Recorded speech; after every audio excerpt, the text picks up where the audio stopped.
Right, running out of breath. Why it happens and what to do about it. So, it could be... Oh, this is me. This is you. Yes, I'm on. It could be that you're wasting air because you've got rather loose adduction. Yep. So if you're in that Marilyn Monroe type voice quality, you're going to need a lot of air.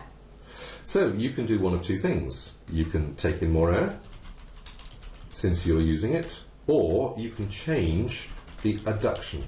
You can change slightly the sound you're making. That's right. Adjust what you're doing at the level of the vocal folds. If your sound is very breathy, for example, you might find it useful to use some glottal onsets. It might be that you actually have a tight abdominal wall. You tend to get this a lot with some kids and also with teenage girls in particular. They're not allowing the air to drop in. Yes. So do the hand on the belly and feel that you can allow that recoil to happen.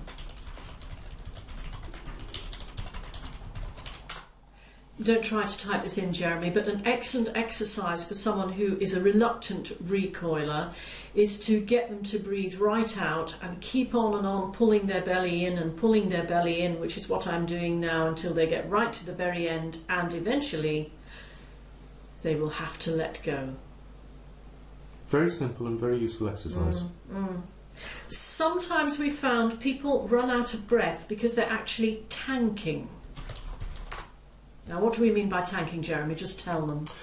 Tanking is where you top up and top up and top up and top up and top up and top up, and you actually don't release the air. And it feels like you end up drowning in air.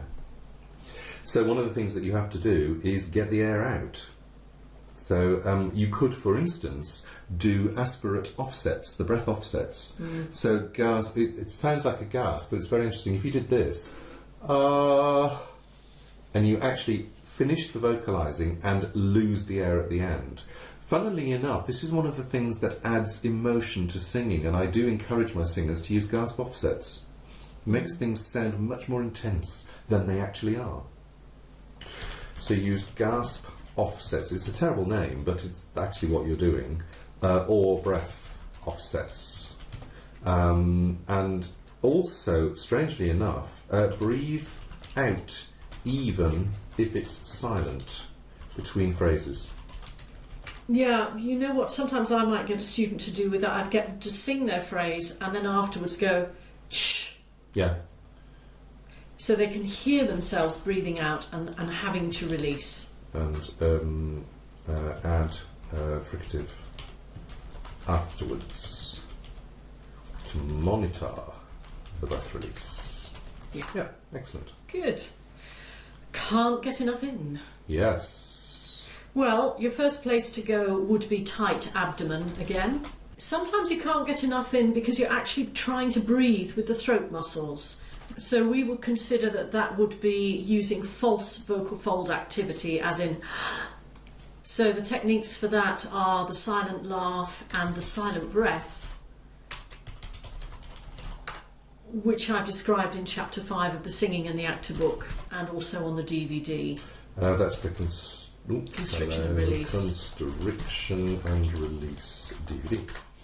It might be to do with poor posture. If you find that you've got someone who's standing in such a way that he or she is locked, particularly in the thoracic, in the chest region, sort of holding yourself up,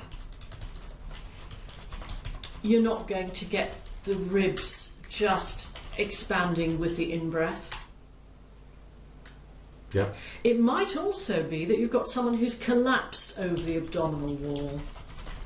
It could be that you're not finding space for the in-breath within the musical phrase.